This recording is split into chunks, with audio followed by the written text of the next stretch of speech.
Do not attempt to adjust your camera. What you are not seeing is pancakes. Well, maybe I'll call them carnivore, complete carnivore pancakes. That's right. There's a healthy stack of 6 lovely breakfast sausages in a row. The glistening is provided by the air fryer, and I'm about to dig into these babies. I gotta go. Paper plate today because I'm taking them on the road after I cut them up. Yum! This will keep me full until lunch at 5:40, wouldn't you think? Oh yeah, and a fatty coffee. Breakfast is served. Okay, so last night I showed a brief picture of a video that I did with breakfast.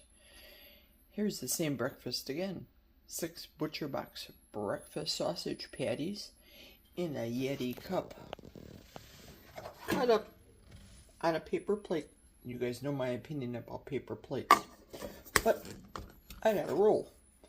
Keeping them hot in here as I head on down the road with my collagen and gelatin coffee. Going to Mayo. Let's go. Get those results. Get her done. It's already testing, but I want to know what's going on in there because I'm impatient. Let's go. Okay, I am in the car. Ready to roll, getting all my stuff together. Seatbelt on. I realized after I did that video that you just saw, I didn't give a proper introduction. And I'm in a hurry, so I figured, well, let's do it as I'm getting strapped in and ready to go.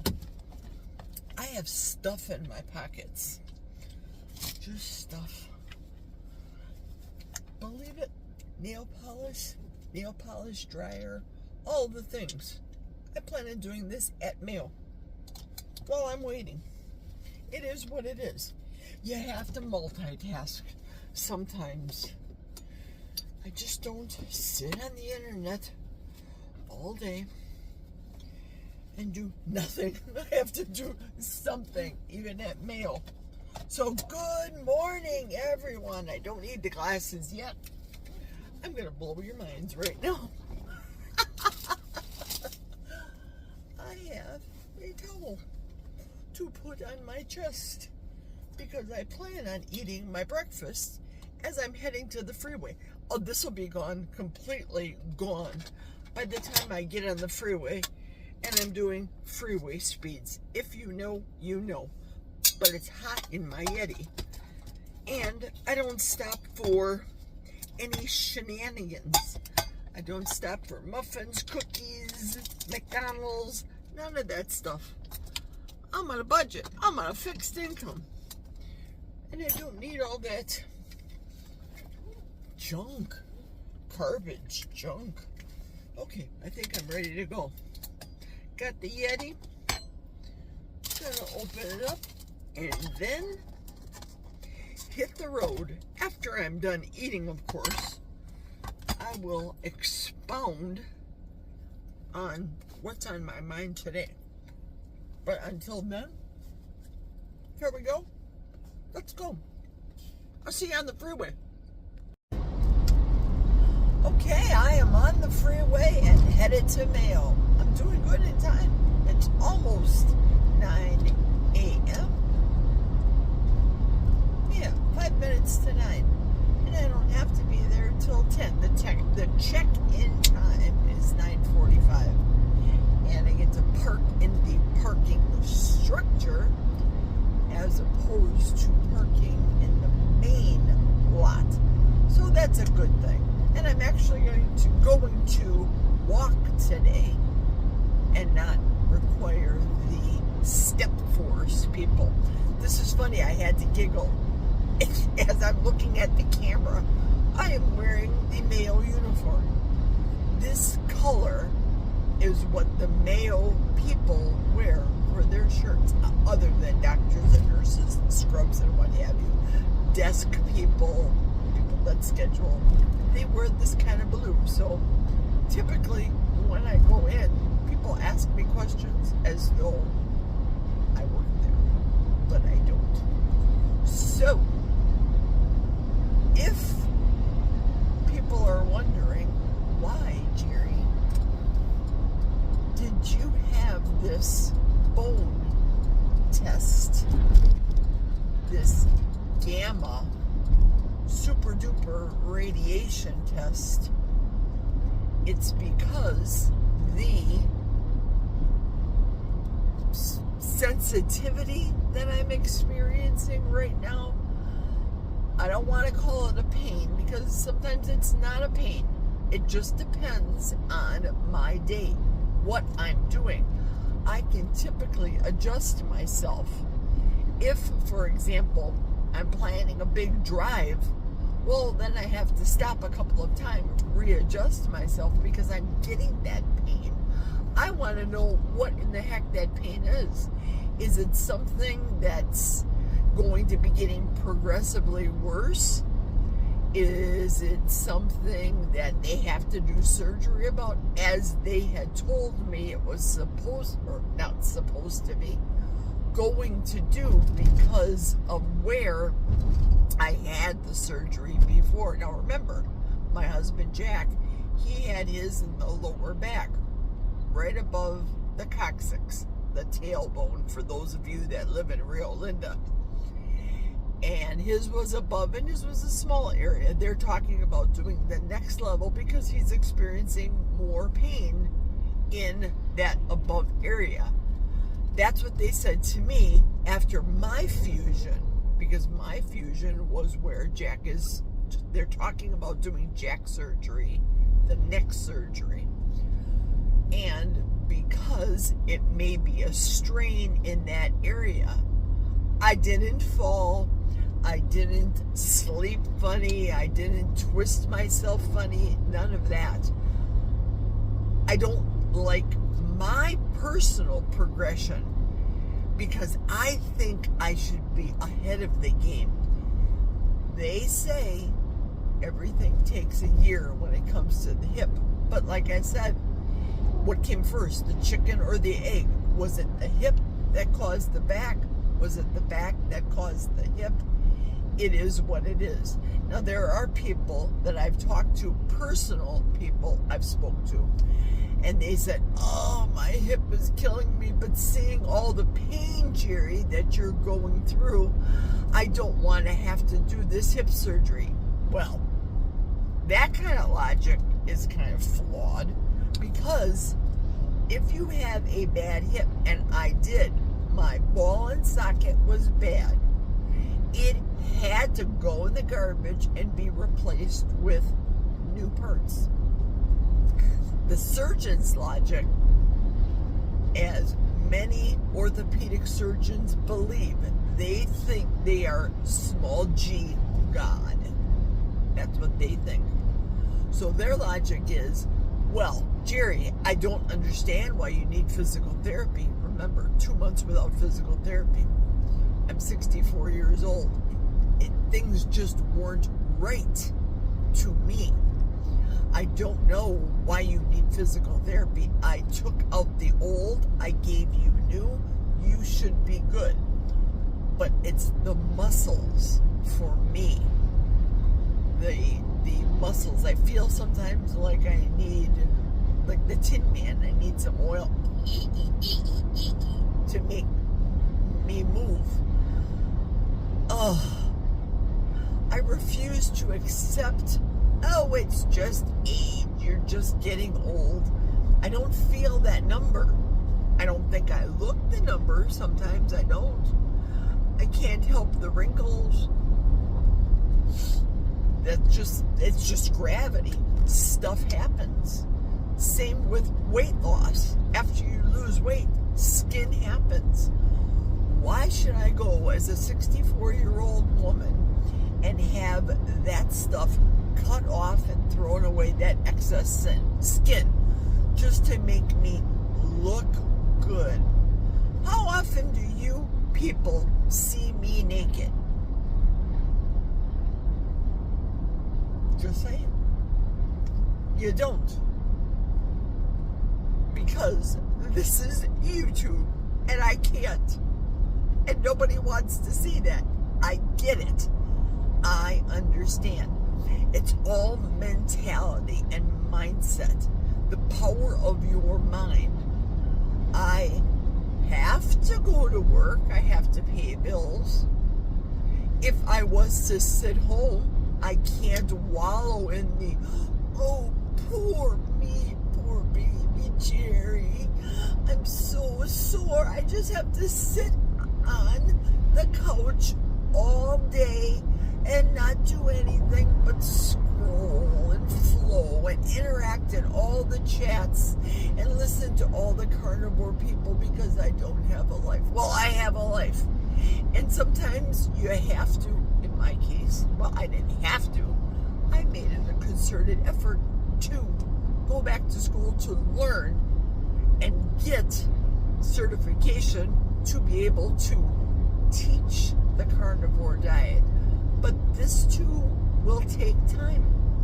Just because I get the certification and the sheepskin, it's not a degree, all it is certification, I can't do anything with it other than tell people I have gone through a 13, next week it'll be 14-week course learning about the proper way to eating whole foods. So whether people come to me because they may be a vegetarian, I don't eat vegetables myself, and I highly doubt if vegetarians are going to come to me.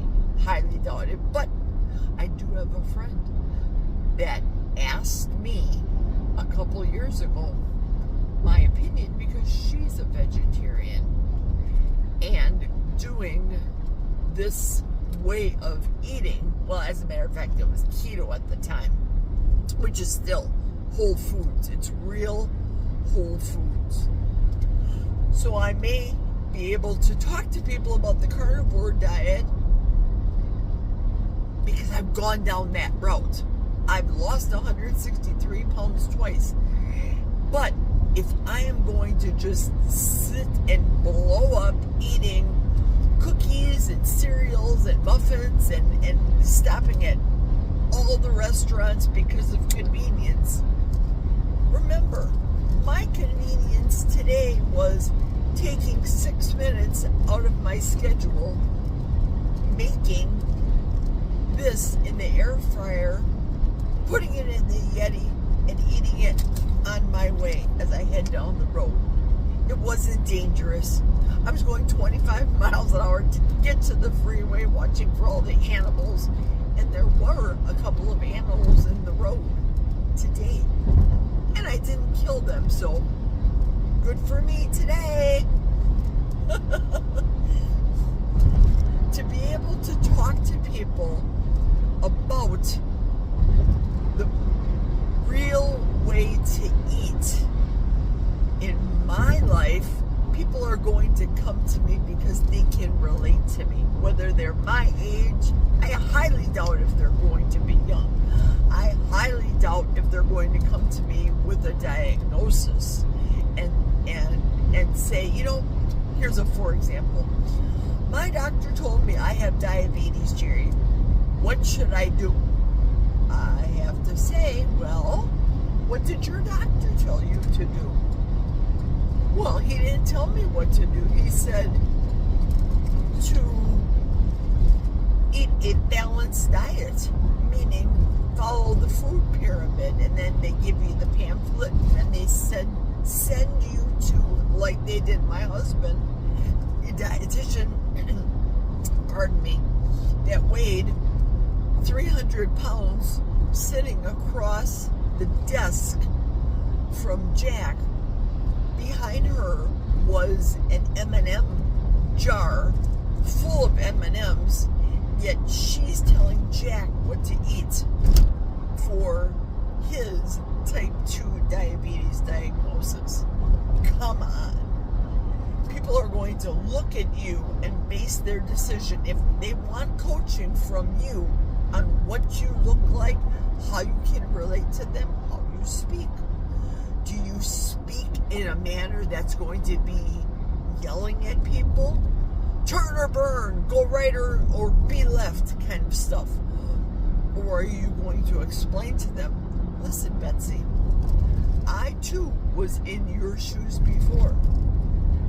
This is how I handled it. Or John may come to you and say, oh, I fell off the wagon, Jerry. I went and I ate a large pizza at Pizza Hut, and afterwards I stopped and got a banana split at Culver's, and I had such a bad weekend I fell off the wagon. What should I do? Well, John, pick yourself up by your bootstraps. You're a big boy. What do you think you should do? They're asking me. I want to be able to ask them based on our talks thus far in the coaching process, and then let them know what I did when I lost 163 pounds, got cocky, fell off the wagon many times, got back on the wagon, lost the 163 pounds again, and said, I'm not doing this anymore. Harsh reality. In a kind manner, you can do it. Some people relate better if you tell it like it is. I'm a tell it like it is kind of girl. But don't be an ass. If I upset you in life, and you tell me in life, you know what? I'm done with you. I'm washing my hands of you, Jerry. I'm done. That tells me you're done. I should be done.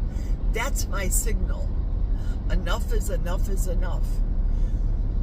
Don't keep doing for people. This is a life. This has nothing to do with diet. Don't keep doing for people if people are going to reject you. The definition of insanity, doing the same thing over and over and over again and expecting a different result. It ain't gonna happen. Well, that's it for right now. I'm about to get off at the Mayo exit here, and I will talk to you later. Okay, I'm gonna show you a pro tip how to get to where I need to go. Shortcut. Turn the camera around. I could go in this building on this side and walk in the building a long way. A lot of curves, a lot of turns, but I'm not going to do that. Instead, I'm going to take the shortcut. There's the little children's play area. This is the shortcut to my doctor's office up ahead.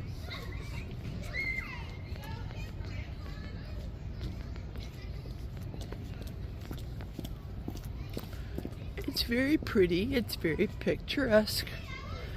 If I would have parked in the parking structure over here, I'd have to walk that whole entire hallway over there, things that you cannot see. That's a long way to go. Same with this way. If I would have went inside the building, I'd have to go through that entire building. Instead, I take this shortcut, get into the gift shop area, go about 30 feet, register myself, and bam, I am there. Pro tip. If you need to go to the Wish Art building at the Mayo Clinic, take my advice. Save yourself a couple of steps. Do I need the exercise? I'm sure I do. Common sense though. Let's go.